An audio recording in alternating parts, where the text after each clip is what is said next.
Hello my ghoulies, and welcome to another installment of my little reviews. My name's Nat, and today we are doing Demons Never Die by PJ Blakey-Norris and the illustrations by David Paul Harris. This is a Red Cape Publishing book. Now, as you know, I've done quite a few of the Red Capes, but this particular one, it needed to be on my shelf. There are many reasons this book stands out for me. It's not just your typical flash fiction collection with illustrations. No, this is a talking piece. It makes you think very deeply about a lot of things. Now, this is a collection of not just stories about demons. It's stories about historical demons. It talks about the very darker part of humanity. So I'm talking 7 deadly sins, I'm talking vice, I'm talking death and destruction all in one book.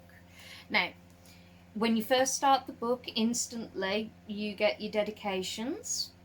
For you who have forgotten, stumbling through the darkness in chosen solitude, demons tear at your soul from every imperceivable direction. They bite and claw and sever your humanity. They cannot free you, they offer no solace, yet the only power they have is that which you grant. Do not give them your power, and forget no more. Demons never die. Now that grabbed me instantly. I love anything like this. Now look at these incredible illustrations. Now, I'm not going to lie, David Paul did some amazing work with fitting stories to work with PJ's work. It's incredible. I mean, look. It's such a... I mean, even, like, this part, you can tell it's just all black. Love that.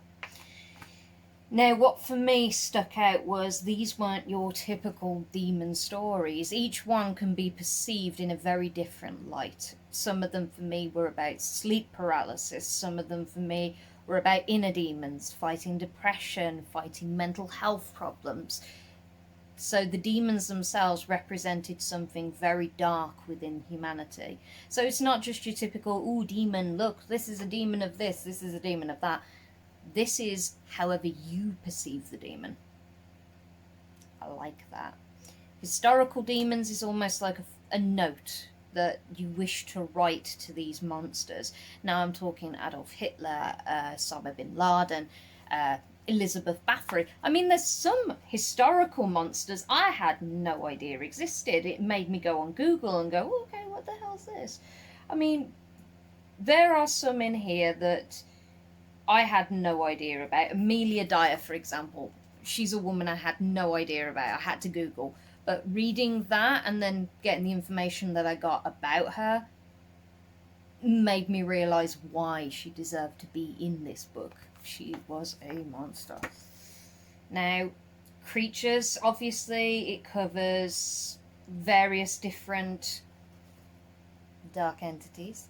But again, you're looking at this in different ways. I mean, I shared some of these stories with my partner, and he had a very different take on the demons to what I did.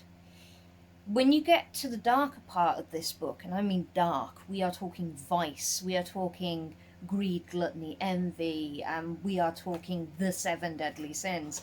There are some in here that just hit a note so hard. It's intense. But the one for me that really sits is Mother's Love. Look at that picture. Instantly you get an idea of what you're dragging yourself into, basically. But this is a heartbreaking story, and it really does. Please excuse the bra constantly falling down. It's flipping effects of beauty. It's like, oh, look at my bra. No. Anyway, getting back to the story. That story talks about how alcohol can completely destroy your life. It's not just alcohol, it's drugs, it's vices of all different shapes and sizes, and it's taking an inside look into the mind of those that are affected so deeply by these issues. Mother's love, even, sorry PJ, it struck a heart note there really very deeply, because everybody knows somebody who is going through similar or actually in that place of darkness where it's a constant cycle of drink to forget, drink to push everything aside. Reality doesn't matter anymore. It's all about the next drink. It's all about getting the next kick. It's like shooting juice. It talks about heroin, obviously, and how the desperation to get that next high, the desperation to get out of reality. You become your own worst enemy, but you also feed the demon within. And that really struck a note with me. These are not your typical flash fictions. This is more of a talking piece for me. Like, I will probably take this with me to when my next meet up with my friends for my writing, and they will also probably have a very different view on each story, a different perception on how they view certain aspects of it. It also is a great way to bring awareness of these certain issues. It makes you consider depression, it makes you consider alcohol abuse, substance abuse. It takes you into that world, and it makes you realize it's something that shouldn't be forgotten. It shouldn't be just pushed to one side. It should be talked about. Hatred and racism, it all sits in here, and it makes you really consider. That's why I love this book. It's not just that. It's, I mean, look at the cover. It really does instantly grab you. So for me, the whole book had something in it that I liked. That's why I gave it 5 out of 5. It's intense. It's hard-hitting. The illustrations are beautiful and seamless as well, because each one has kind of a similar design. I mean, they will give you nightmares if you're one of those people that reads this and goes, oh God, I'm never going to forget that story. I'm going to sleep with the lights on. But it's intense and beautifully done. And I'm honestly so happy to have this book on my shelf, because it goes beautifully with the ones that I've already got. I am really getting into illustration storytelling these days. So if any of you guys have got a similar kind of format where you've got a book where you've put your stories with illustrations or pictures to kind of represent and hit harder with emotional impact, feel free to send them my way for recommendations, because I'm all up for it. Before I started this journey, it was anthologies. I needed something short and sweet to get me through the day. Now I seem to be really getting stuck on these kind of books, novellas, and it's like I've just read a couple of Drabble books, and I'm really getting into those as well. So I like a mix, is what I'm saying. I like a mix of different stories. And I also like stories that have meaning behind them and make you think. These are the stories that stick with you and that you carry in your life, especially with everything that's going on right now with the virus and everybody feeling so cut off from the world. Storytelling has become a release almost, and a gateway into a new world. You're getting into these authors and you're seeing into their mind's eye. It's something really intense. It's something beautiful. I do think that everyone should support indie publishers and independent writers, because it is a hard industry to get into, but the horror industry, from what I've gathered, is incredible. I've made some amazing connections through my travel and journey of this whole experience, one of which is the Get Writing Horror Group, which, honestly guys, if you're new in the fold of horror writing, you really want to make a go and you don't know where to start, check the group out. They're amazing, and they're a lovely bunch of people run by Joe Young. You will not find a nicer group of people, but this to me just solidifies how intense and how hard it is for people to go about life. Life is hard, but it shows you that even with your demons, you can fight. You can get past your demons. and you can become something so strong that you can defeat them.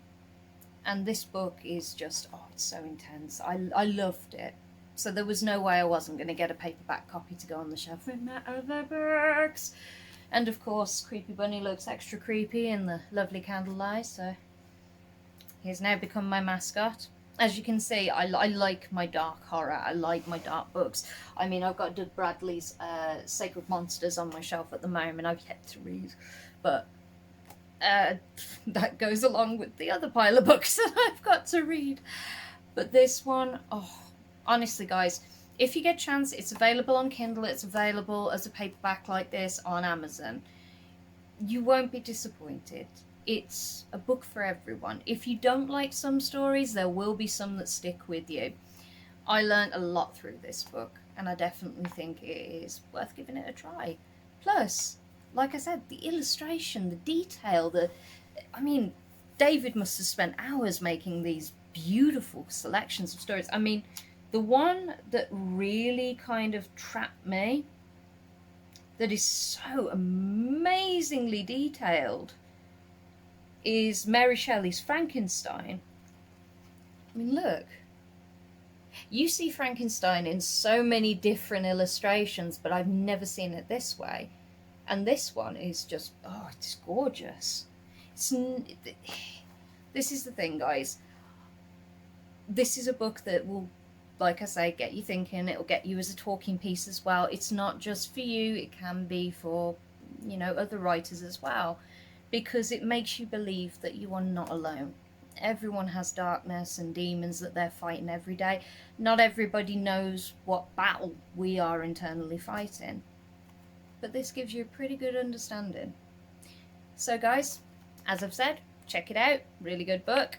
Also, the author is one of my favourites anyway, and I love David Paul Harris's work anyway. I mean, the front cover he did for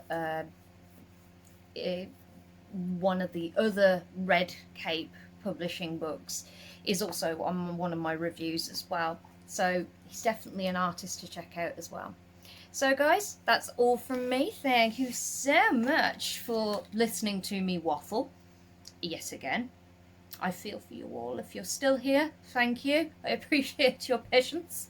And I have, as you can see, dolled up for you guys today, because I thought a little bit of darkness never hurt anyone. And I will see you all later. Remember, keep spooky, guys. This book grabs my soul. I like this so much.